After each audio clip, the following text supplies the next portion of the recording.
Welcome everybody to my monthly shiur. I'd like to dedicate tonight's learning to Nechama Ella Baslaya, who's a newborn baby critical in ICU in South Africa. And please God, there'll be some merit in our learning tonight that she will have a complete and speedy recovery.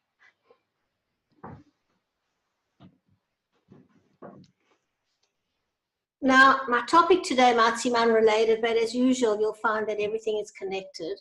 I'm going to be talking about appreciation and friendship and loneliness. I was thinking a lot in Rabbi Pliskin's book, Gateway to Happiness. He talks about appreciation and not gratefulness or gratitude. And I thought, what is the difference? And I've really been thinking about it. And there is definitely a difference, because I work with a lot of people who do gratitude diaries, and it's a fabulous thing, and it's become very popular, and it's become more and more part of everybody's daily life, actually. But appreciation is something that's a little bit different. It's about being sensitive to nuances. So it's about, if you think about the difference when someone says, well, I'm grateful that there's music, or someone who goes, I appreciate listening to a symphony because I hear the violins, or I hear the harp, or I hear the flute, and this one is this tone. And it's an appreciation and a sensitivity for the differences. And what I think is really magical about thinking about appreciation rather than gratitude, and you should have both, and being a Jew is being grateful. The word Yehuda, Jew, comes from the word hodu, thank you. Our essence is to be grateful. The first thing we say in the morning is thank you to Hashem for restoring our soul to us. But appreciation is a level within that. So it's not in any way distracting from gratitude. It's about when you appreciate something, it's about going a little bit deeper. And when you do, there's actually, it's an ongoing thing. So for example, if you want to say, I appreciate this person in my life, let's say it's a spouse, that's nice. You can say, I'm grateful I've got a spouse. But if you actually go appreciate this person's sensitivity or kindness or generosity, then there are always different things in appreciation we can have. Now, with appreciation, there are many sources in Chazal that tell us that man was born for pleasure. And this is an important thing also, to dispel the myth that being human is difficult and, it's schwer to be a Jew. There used to be a Yiddish expression, when people go, oy vey, it's hard to be a Jew, it's so difficult. You've got to eat kosher and you can't put on the light on Shabbos. And it's not a good thing to say it's schwer to be a Jew. We're meant to feel it's great to be a Jew, how lucky we are. Look how many holidays we have a year. That people who work for me always go, they've never known anyone to have so many holidays. And I say they're mandated. They're compulsory. Every Jewish holiday I have to keep. How great it is to be a Jew. So we are actually born for pleasure. But unfortunately, many of us don't feel the pleasure because we haven't developed the sensitivity to appreciate. We've become habituated. And during this Corona time, it's a really good opportunity when we're not running around and doing what we normally do, to tune in to the fact that there are many daily things we can appreciate. For example, just appreciating being alive. And we often say that glibly, but really appreciating the fact we are alive. And we're going through quite a scary time, well, I've been feeling it, that we're going into the second spike and the number of corona cases worldwide, where one actually has to be grateful to be alive. But then appreciation is no more than that. It's how our bodies work. And I remember many years ago, there was a book that spoke about the functions of the body as if they were different laboratories. And the one that stuck with me the most, but they were all fantastic, was about the liver. So the liver actually filters toxins. And in this book, they spoke about what kind of a factory you'd have to build to eliminate the toxins that the liver eliminates. So when we eat food that has got synthetic stuff or toxic stuff or harmful stuff, the liver actually filters it out. And I'm not putting it very well, but it's an incredible machine. And each of our organs is an incredible machine. Each one has a specific task. each one secretes just the right amount of hormones that we need to do, whether it is to break down sugars or elevate cortisol. It's an unbelievable thing, and that's what appreciation is. It's not, I'm grateful to be alive. Good, that's fantastic.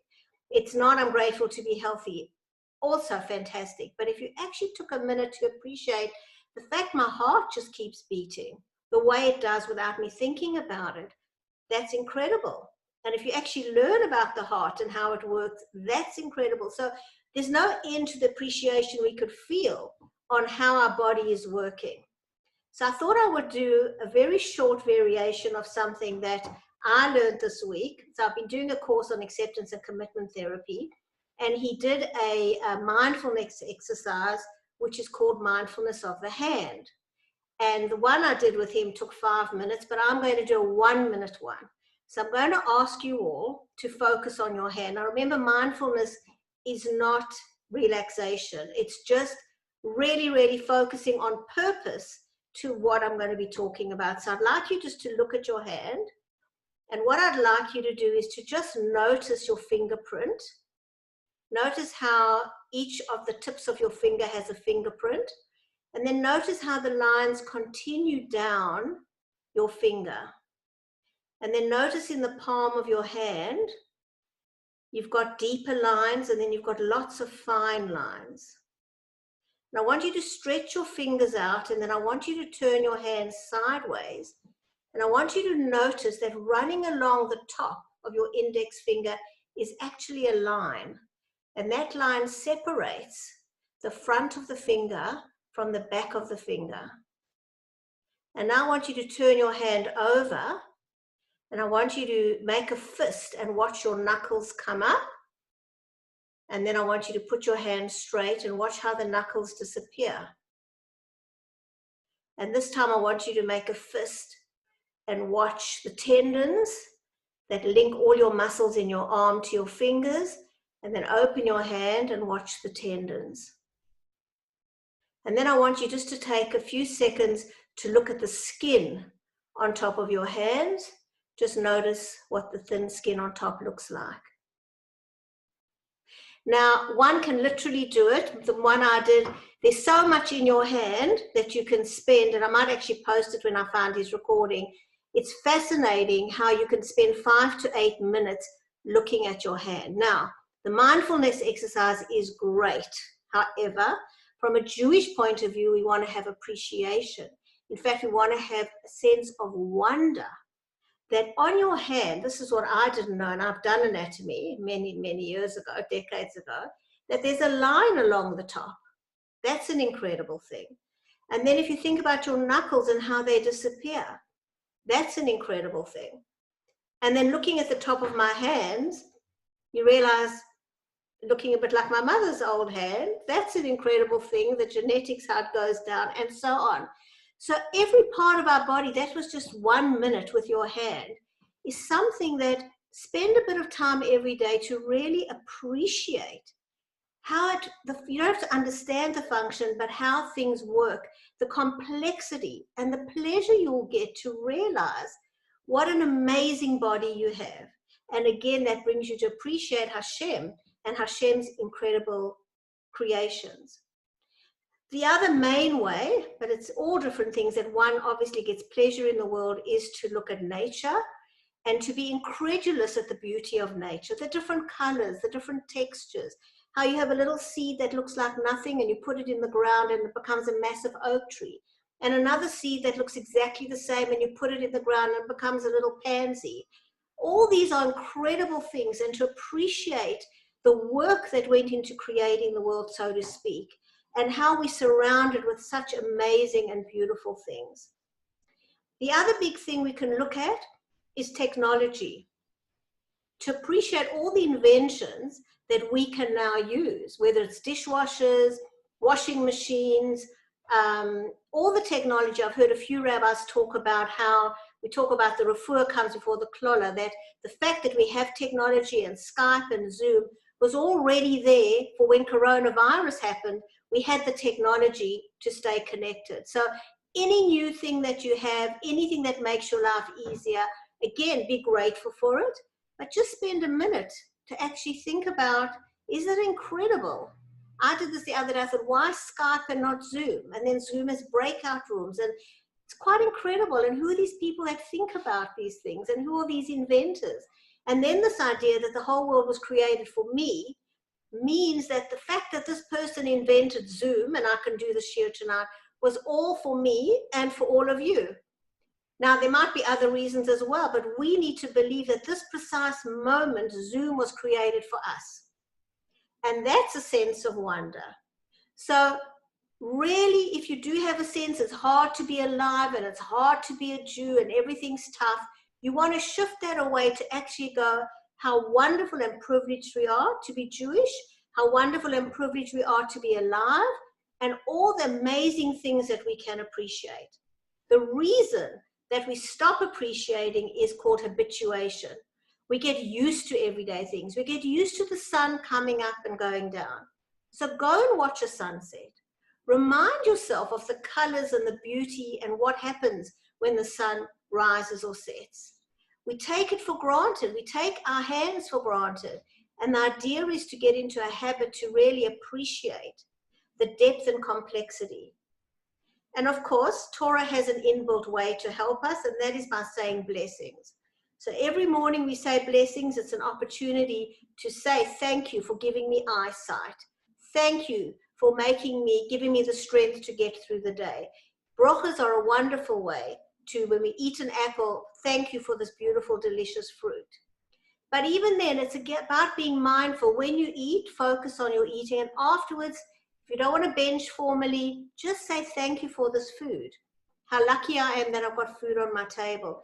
But then the appreciation is, and how tasty this apple was, or how nourishing this food is, or how good for my digestive system, how everything is so amazing in the world. You want to have a sense of wonder.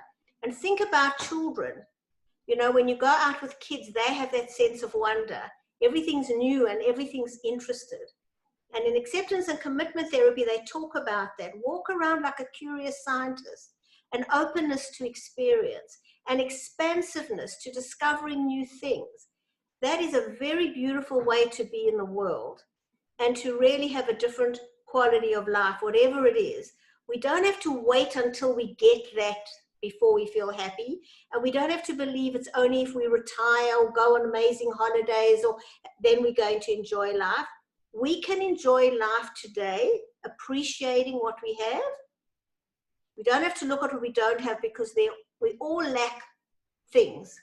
But the more we focus on what we do have, the more we can actually enjoy every single day. And so practice mindfulness in various ways, just to be aware, but with a sense of wonder. Isn't it incredible that this is happening for me right now? Isn't it incredible my body can do this? Now, I've been wanting to talk about friendship for a while, and one of the reasons is because it's such an important thing, and socializing and interacting has become a big part of treating mental health issues, which I'll explain in a minute. But when I was reading through Rabbi Pliskin's things on acceptance, the last point is that you cannot have pleasure in the world in the same way when you're on your own than when you're with a friend. And so the idea of sharing with people is a very intrinsic part of enjoying life. And that's why often when you go to a wedding, they'll have on the benches, you know, thank you for sharing our simcha. It couldn't have been the same without you. And it's true. Often it's great to have things on our own, but one of the things we're all lacking now, feeling, is we're not able to share things in the same way. So this, you know, it's very, very tragic that we can't share when people, God forbid, are dying. But we have the other side now. It's very difficult when people are having babies. You can't go to them in hospital. You can't see them. You know, it's a very different experience. And he talked about some Chazal who was saying that, you know, if you watch the sunset with someone, it brings a whole added dimension if you can have that opportunity. And I thought that's why actually when people are tourists, they take so many photos. And that's why selfies are actually good, because you're by yourself, but you're taking a recording that hopefully you're going to share with somebody else. And it reminded me of the old days, and some of you will remember that there were people who used to take slides, like they would go to Switzerland and take slides of their trip. Let's say they've gone their own, and they would go on a trip, and then when they would come back, they'd have an evening where we would sit around with that slide projector and watch slides, often for a few interminable hours, but that's what good friends do. We sit and we watch. But where was it coming from? The desire to share the experience with others. So you were there, let's say in this case, he was there, he saw this beautiful mountain in Grindelwald, but coming back and having his friends go, wow, that's amazing, how beautiful, adds a whole different dimension. So from a Torah point of view, friendships are very, very important. And in fact, there's a famous expression that was made by Choni HaMagil, if not friendship, then death. Now, Choni HaMagil was a very learned man, and he wrote various things. He was a very wise man, and he had certain teachings. And one day he was walking along, and he saw somebody planting a carob tree. And he said to the guy, what are you planting? The guy said, a carob tree. And he said, doesn't a carob tree take 70 years to produce fruit? And this man said, yes. So Choni said, so why are you doing it? So this man said, for my grandchildren. So Choni was a bit like skeptical. And what Hashem did was he put him into a very, very deep sleep. Now, many of you might know the story of Rip van Winkle. Well, this is where it comes from. By the way, all these stories have a source in Torah. Choni HaMagil was put to sleep for 70 years. He was in a deep, deep sleep. And after 70 years, he woke up. This is in the Gemara. And there was this magnificent carob tree full of fruit. He didn't realize 70 years had passed. He got up and he walked to the Beis HaMidrash where he was used to being. And he walked and he actually heard people studying his works. And he came and he said, hello, I'm Choni HaMagil. And they cracked up laughing and they said, don't be ridiculous. He died years ago. And he tried to tell them, no, this is really who I am. I've been sleeping. And no one would believe him. And even his family, his grandkids wouldn't accept that that's who he was. And he made this famous comment, if not friendship, then death. Now, what did he mean by that?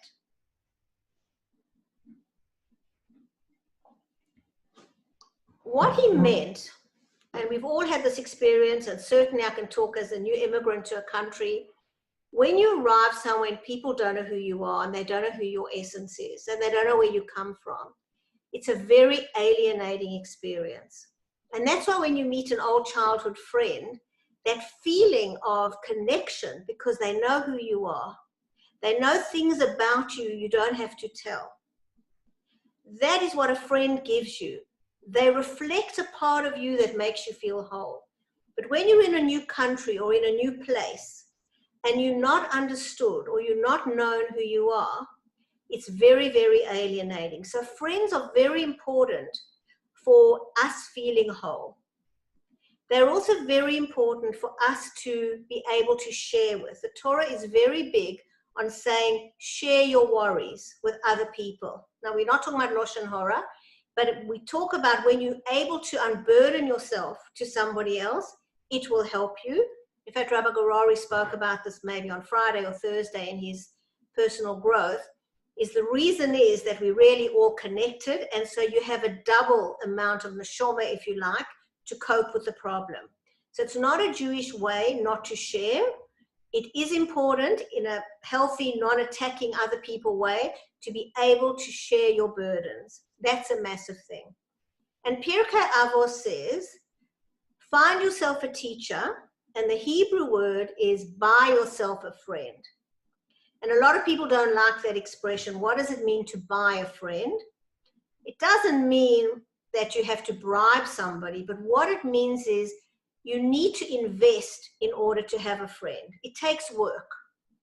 You need to do the work to acquire a friend. Don't think you can sit back and demand in your mind or in your actions that people contact you and invite you over and do all the right things. if you want a friend, you have to be a friend. You need to put in the time and effort. And if they're a good friend, sometimes you might feel that you're putting in more effort. But what this Pierre Calvos is suggesting is it's worth it. If someone is worth it, do it. So the way I explain it is this. Let's say, for example, and I'm thinking of a particular person in my life, she's a Revertson, she's incredibly busy, but I really value her friendship. So maybe I call her more often because she doesn't have much time. But the friendship is so valuable that it's not tit for tat. I get enough out of it that it's worth my while maybe to phone more often. That's what it means. But it also means that, as I say, you invest time. Friendships won't happen without time. And friendships won't happen if you're mean to people. You've got to work on being friendly. You've got to work on being kind. You've got to work on being empathic. Very core part of having good relationships is understanding that other people will have a different point of view. And this the Torah says as well. It's good for you to be friendly with someone who doesn't always have the same point of view, because it expands your mind. Otherwise, you stay very limited. You stay very focused on your way of seeing things. And Torah is about growth. Torah is about learning new things. As I said earlier, it's about being a curious scientist. It's about really having wonder about the world. So you might believe something. And again, we're not talking about halakhic things. But gee, you've got a friend who says, you know what, you don't have to, I don't know, go to a 5-star hotel. Let's try camping. And you go camping and you have a great time. And you go, wow, if I didn't have that friend, I wouldn't have been stretched in that way. So friendships, again, bring out different parts. And we need to understand that our friends will be different to us. And we need to be able, I'm not even going to say tolerate, to really enjoy the differences. And to realize that unless someone is doing something that's immoral, that's anti-halacha, it's just a difference in opinion and taste. So you might cater in this way. You might have a 4-course meal. They have a 1-course meal. Don't get caught up in, they're not like me and I would have done it like this. We're different. There's no moral issue. This person brings value into my life. I hope I bring value into their life. But friendships are really important that you put work into them. Now, what happens when you don't have friends, or what happens when, which a lot of us are going through now, when people are alone? So loneliness is something that has been reported on in the psychology world for a while now. I think a few months ago, before Corona, the Psychology Journal had a whole article on stats of loneliness in Australia. The Time magazine this week had a whole article on stats on loneliness in America. And what they talk about is that there's always been loneliness and it's on the increase. I think they give a number of over 36 million people in America on their own. But of course, with coronavirus, it's just escalated. Now, loneliness has nothing to do with being alone. So loneliness, people can be, they have one woman who's married with 3 kids and is frenzied with the kids, but feels exceptionally alone. And you can have other people who live on their own, but don't feel alone. So it's a subjective feeling that people score. And it's going up and up and up. And in this Time magazine, they said 60% of Americans feel lonely. It's a huge percentage. Now, why this is very important is because although loneliness is not in the DSM-5, it's not in the category of mental health, it is found to be comorbid with so many different conditions. So loneliness very much is part of depression. Loneliness is part of anxiety. It's part of self-harm. It's a contributing factor to physical distress. And even now they're seeing in terms of inflammation. So although it hasn't got its own category, it definitely is inflammatory. It definitely exacerbates whatever condition you have. And in fact, if you've had a severe illness, if you're lonely, you have a less better chance of recovering. So we know that we have a social brain, and when we have a support group, we will have better mental and physical health. Physical and mental health. So it's very important that we stay connected. It's not sort of just a nice thing. It's very, very important. And today, when we treat mental health, it's one of the things, just like we talk about, it's important to exercise, it's important to meditate, it's important to eat well. It's also important to stay connected. It's not just, as I say, by the way, we know when people stay connected, their physical and mental health is much better. So starting with ourselves, if you have found, and I've had a few people tell me, oh, I'm enjoying being in my cocoon, I'm not speaking to people very often. Don't let it get to a point where you feel lonely and disconnected. Put in the work to stay connected. And technology does help with that. It's not perfect, but at least we've got that. Phone calls are still good. But there are other ways that you can hope to stay connected, whether it's meeting in a park and physically distancing. That's why we're saying don't use the word social distancing. We want to talk about physical distancing. Now, the thing is, what about other people? In this article in Time, they're talking about, I don't know if it's the federal or whichever government, needing to put things in place. And I myself have been to some New South Wales parliamentary discussions where they're talking about how to help people who are disconnected. So one of the things that they're doing in Sydney is they have these communal gardens. There's one very near where I live in Anglesey Street. And the idea is that a few times, people can go anytime, but a few times a month, people go and they do it in different buildings. We each need to take a responsibility. Don't rely on the government. But I'm really appealing to everybody to think about people who may be disconnected. And it's often the people we don't like. And they're often the people that it's difficult to be with. But we all have a mutual responsibility. We are one people to call people and stay connected. I saw on TV the other night, they had children at some school writing to aged people that they didn't know. And I remember the old pen pal days. That's what we should be doing. Write to old people, send packages. Because if you were ever at camp or you ever got a package, you know that feeling. It doesn't have to always be a conversation, but there's a connectedness that someone actually knows I exist. There's some amazing stories about the Rebbe. There's so many of them, but I don't know the exact one, but a Jew in the middle of Norway who's been disconnected from Judaism, and one day thinks, if there was a Moses of our generation, he'd know about me, and then suddenly a box of matzah arrives in the post, or Chabad Shaliach arrives. This feeling of, my gosh, somebody cares, somebody knows I exist, is very, very important. And remember, whatever we do for each other, actually, it's like I mentioned last time, if we drill a hole in a boat, we all go down. If we all protect the boat, we all stay afloat. So even if you do it for self-interest, you're allowed to use your Yetzer Hara in these conditions. Very, very important to stay connected to other people and to value your friendships. Now, having said that, there is a concept called the lonely man of faith. Now, Rav Soloveitchik wrote a very fascinating book, The Lonely Man of Faith. And 2 weeks ago, Rabbi Sachs spoke about it. And I thought I would mention it because Rabbi Sachs's whole take on it was, we are in coronavirus, and many of us might be feeling so desperate and so alone or so lonely. And then often we feel guilty about that, especially if we're surrounded by people. Often people think, they say to me, I don't have a right. Well, it's a first world problem. But you may actually be feeling lonely. And what he spoke about, which I just want to read some of it and share with you because we actually need the Acts quote, is he says, Moshe Rabbeinu, Moses, actually nearly had a breakdown. He uses the word breakdown. And he says, when people started complaining, the Jewish people started complaining to a point, he said to Hashem, why have you brought this trouble on your servant?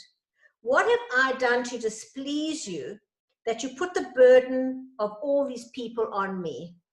I cannot carry all these people by myself. The burden is too heavy for me. If this is how you're going to treat me, please go ahead and kill me. If I found favor in your eyes, and do not let me face my own ruin. Now, one of the reasons Rabbi Sachs has mentioned it is because one of the beautiful things about Tanakh is we don't hide the struggles of our leaders. We don't pretend that they were perfect. Here is Moses himself saying, I feel I can't go on. I feel my life is not worth living. What Hashem does in this case is he tells him to appoint 70 elders to share the burden of leadership. So again, you don't have to be alone. You're going to have some community. But the thing was that Moshe had a crisis of faith, which I'm going to go into in a minute. Now, it wasn't only him. David HaMelech had the same.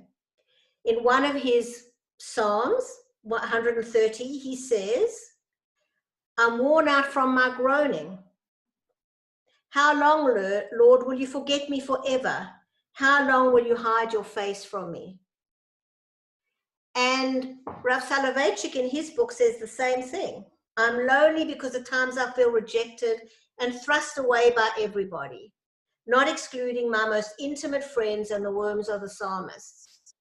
So these are just three examples. There's Eliyahu, there's Jeremiah, there's Yonah. They all are explicitly spoken about in Tanakh. They were human, not superhuman. And we can understand their psychological cries. But the reason that Tanakh, according to Rabbi Sachs, is so that we don't feel lonely in our loneliness, that we don't have the added self-talk that I'm bad or I'm wrong. There will be times where we are going to feel very, very lonely. And what Rabbi Sachs says is that what came out of it for all of them is a much, much deeper connection to Hashem. That in that loneliness, you realize that it's only you and Hashem, and only Hashem can help you through it. So it's a bit like this analogy. Let's say a mother takes a newborn baby, or let's say not so newborn, a baby for a vaccination. It's very painful. That needle goes in, the baby screams, but the baby clings tighter to the mother. The same mother that takes the child for the vaccination gives comfort to the baby. The same Hashem that is giving us our test, we have to cling tighter to. That's how it works. So what happened to all of these people didn't mean Hashem always made their lives easier. With David HaMelech, he definitely didn't. But in that aloneness, in that crying out to Hashem, you have a much, much deeper connection. Now, I have also an added take on that. Often I have found that when people are going through a hard time, they get angry with people around them. They feel the people around them are not supporting them enough. So very often it's a spouse. I'm going through this hard time and you're not making me feel better. Could be parents, could be siblings, could be friends. We get very, very angry because I'm feeling lonely. I'm going through this crisis of faith and you are not helping me. The truth is, my belief is, that when we go through a crisis of faith, it's just you alone with God. Nobody can actually help you. It's a depth of despair and working through that nobody can actually go through with us. So if you think about it, if you've gone through a tragedy, it's a normal tragedy, you lose a parent in a normal way, no one really can take away that grief. People can be supportive and be meals, but there's a certain experience that's yours and yours alone. And so we need to have realistic expectations of our friends. They can be there for us and we can be there for them, but we also need to take some responsibility in a good way for what we're going through. As Hillel says, if I'm not for myself, who will be there for me? We need to know that sometimes we're going to go through things that are very, very tough. And as connected as we are, it's there to bring us closer to Hashem. So whatever we're going through with coronavirus, we can turn it into a positive in the sense of going, let me use this as a way of actually getting closer to Hashem. I want to tell you on a lighter note, Shlomo Carlebach's story about friendship. So he tells a story about Moshe. Moshe goes once a year on Rosh Hashanah to see his Rebbe, who is the seer of Lublin. And he arrives a day early, and as he's walking to see his Rebbe screams at him and says, Moshe, go home immediately. And he says, but Rebbe, I've come to see you. Go home as soon as you can. I haven't got time to see you. So Moshe is devastated. What can he do? He has to listen to his Rebbe. He starts going home, and he's got to spend the night at the inn. And at this inn are all these other Hasidim on the way to the Seir of Lublin. And they see that he's very, very upset. And they say, what's wrong? And he tells them, he says, I was rejected, I was kicked out, I came all the way, and now I have it at my annual thing. So one of the Hasidim lifts up his glass of beer, and he says, L'chaim, Moshe, you should have a great year for Rosh Hashanah. And then they all start, L'chaim, L'chaim, and they start giving him brachas. He should have a happy year and a long life, and he should be forgiven, L'chaim, L'chaim, L'chaim. Anyway, they all go to sleep, and in the morning, they say to Moshe, you know what, come with us. He says, I don't know, the seer told me not to come. And they said, come. So he goes with them, and this time, when the Chozeh of Lublin sees him, he puts out his arms, he says, Moshe, I'm so glad you came. And Moshe says, what? What do you mean? What happened last time? And so he said, let me explain to you. When you came to see me last time, I saw that the angel of death was accompanying you. And I was worried that you would die here and not say goodbye to your family. And so I wanted you to go home quickly and be with your family. He said, tell me what's happened since I last saw you. So Moshe told him, he said, all your friends saying, L'chaim, L'chaim, they sent away the angel of death. And Moshe, with friends like yours, you're going to live forever. So this is the beauty of friendship. And we should always be praying for each other and wishing each other well. You never have an idea of what you're actually doing for somebody with a simple L'chaim.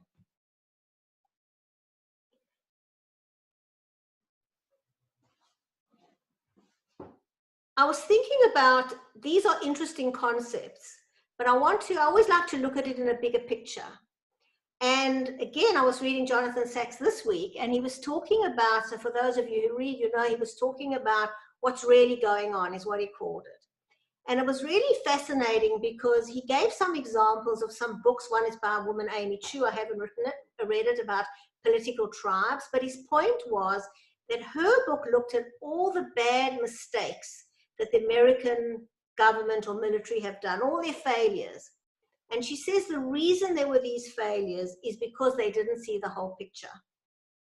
And he said that relates very much to the parasha we've just had. What went wrong with what we call the spies? Why was there such a terrible situation? 12 leaders went. They were all leaders. They were all charismatic. They all had faith. They were not men who didn't have faith. 10 of them came back and went, oh, we're never going to make it. The land is going to eat us up. And 2 of them, Caleb and Joshua, came back and said, it's a beautiful land and we should go. And Rabbi Sacks looks at the word for, and I haven't got it on me, but where they went. He said the word actually was not spies.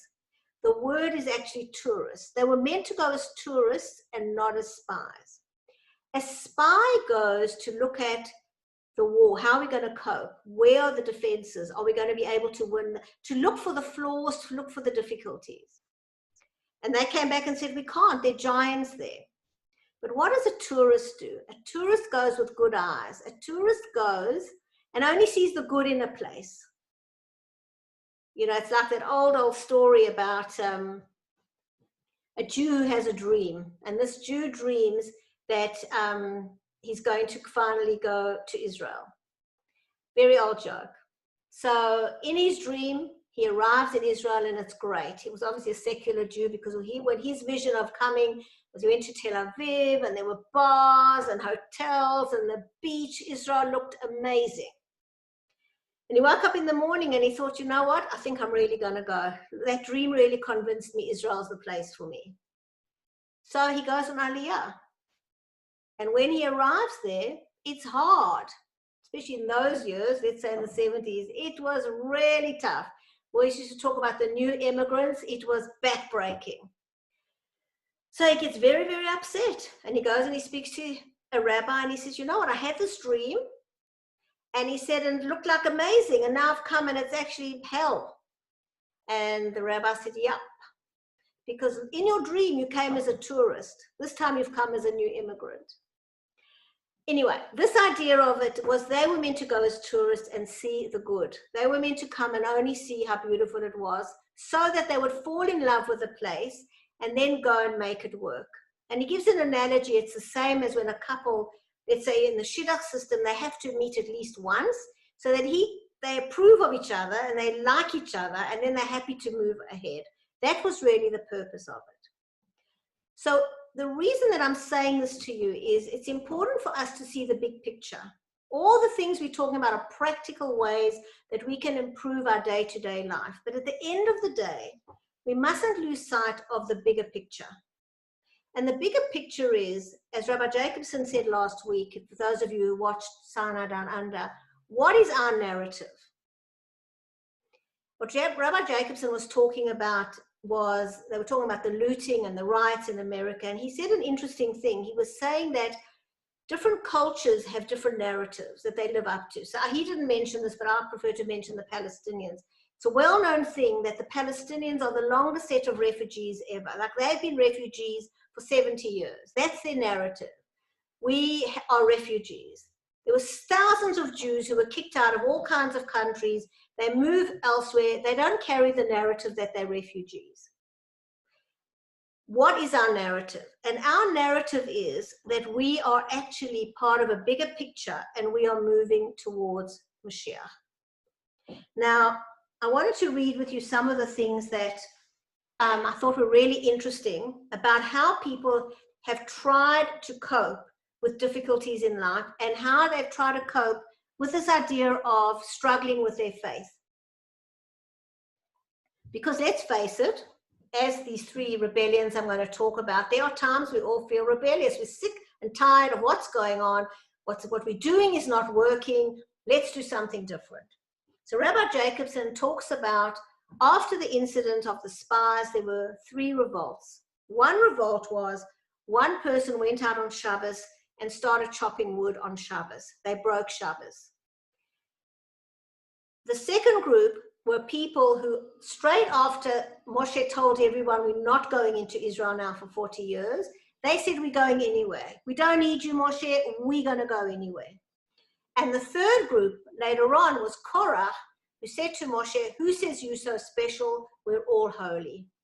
Now what Rabbi Jacobson says is that each of those revolts actually symbolize 3 types of Jews that we have today. The first of those Jews who gave up Torah, they actually said, you know what, it's fair to be a Yid. It's too hard to be Jewish. It's hard not to work on Shabbos. We're giving up Shabbos. We're going to become secular. We're going to assimilate. And that's the way we're going to save ourselves. And as we know, like in France for 100 years, they said the best way to be Jewish was to be French. They were totally liberated, and then they had the Dreyfus case and then Nazi Germany. But there was a time, if we're secular, no one will bother us, our life will be better. The second group, the group that said we're going without Moshe, that symbolizes Zionism. Those are the people that said, you know what, we don't have to be religious. We can be a nationalist state. We can just be nationalistic. We're going to be Zionistic. And the third group are the group that, just like Korach said, Moshe, you're not so special. We don't have to stick to what you say, are people that have developed all kinds of different reform, conservative, neoconservative, messianic, all these different ideas. And these are all different ways that people have tried to find a solution.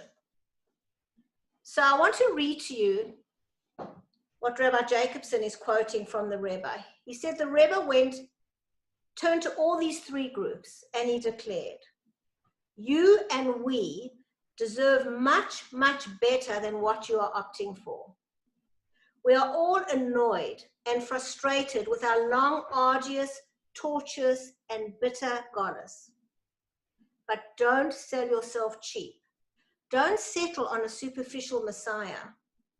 The great test of our generation was our temptation to settle for all forms of false messiahs in order to numb our pain.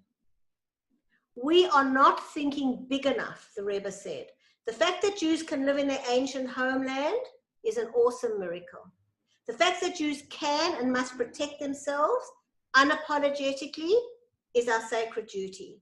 The fact that we've integrated and reached success in every facet of secular life is a blessing. But listen to this. Yet we have not endured 2,000 years of suffering just to be able to drink coffee in Dizengoff or eat falafel in Ben Yehuda.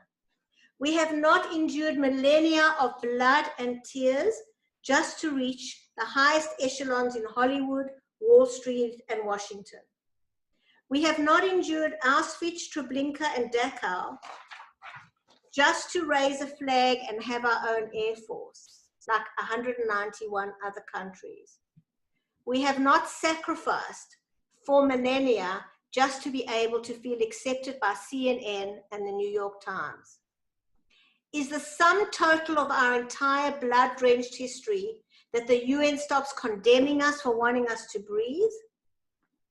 And the Rebbe says this: we are looking for something so gigantic, so unprecedented, so mind-boggling, that will be able to justify all we have been through. A type of redemption that will allow us to finally say, now I get it. And until we reach that point, let us not delude ourselves that we have achieved our real success. Let us not settle for poker chips. We want the best and the brightest during the last days of exile. But what we need to fight for is the ultimate revolution, when the entire purpose of creation will be fulfilled, when divine infinity will fill our entire consciousness and the innate harmony of all existence come to the fore. Now, I thought this was very powerful because, as I say, it's very good that we focus on doing the right thing, that we focus on enjoying our lives, even if it's difficult. So practicing appreciation will help us. Building friendships is essential. Connecting to other people, we must do it. We must think of other people every single day, and that will help our own loneliness as well. But we shouldn't forget the big picture, that we have a narrative, we're on a journey, and everything we do brings us closer to that. But it also will inspire us with incredible hope of what we're going to have. Now, Natan Sharansky, he's actually put up a very short video about, he was in isolation for a few years. He was in prison in Russia for at least 9 years. You can see it on YouTube. I watched it, I was a little bit disappointed because, terrible what I'm saying, he looks great and he kept joking and he was so strong. So I suppose I was looking for more about what I went through, and he didn't.